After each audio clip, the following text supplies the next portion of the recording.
Good evening.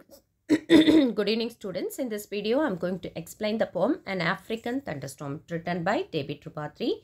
So, he's actually was a poet, playwright and novelist and most celebrated poet of Africa. And some of his work I have given here. Please go through it carefully.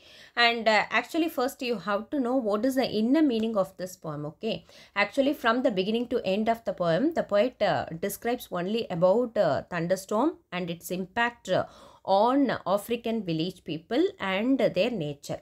But actual real meaning is it tells about the colonization of Western countries in Africa, and because of that what actually happened to African people as well as nature in Africa. And the poem outwardly describes the power of nature, but the inner meaning implies about the colonialism.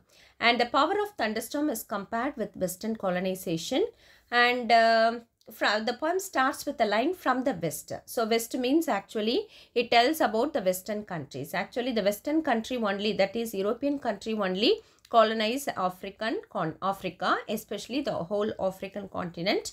And from the direction of the west, the clouds come with the wind, and it doesn't move in one direction but moves here and there. It spreads like a plague of locusts and moves like a circle. On the way, the storm uproots everything. The behavior of the thunderstorm is like a madman chasing nothing. In the second stanza, the poet calls the clouds as pregnant clouds. It's nothing but only tells about heavy clouds. It comes majestically and gathers everything and moves towards the hilltop. The poet compares the thunderstorm with the sinister dark wings. The storm looks like dark wings of evil. The poet indirectly tells us that the colonizers destroys everything like thunderstorm. The wind noise looks like a whistle and threatens everyone. Even the trees bend themselves to give way to the wind. The people of Africa couldn't resist the colonizers, and finally they obey the orders of them. The third stanza starts with, "In the village screams of delighted children." Now the thunderstorm enters into the village like colonizers, and the children are playing in the street with a happy face.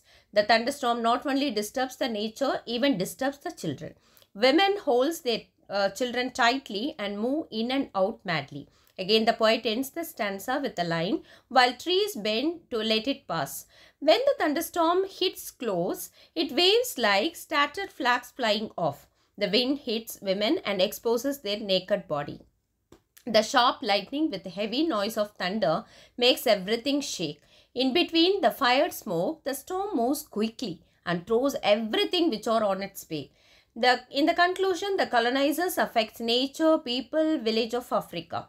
They not only destroy nature, even the lives of people. The impact of colonization really haunts the mind of everyone. The peaceful life in village, especially life with nature in Africa, is totally destroyed because of colonization.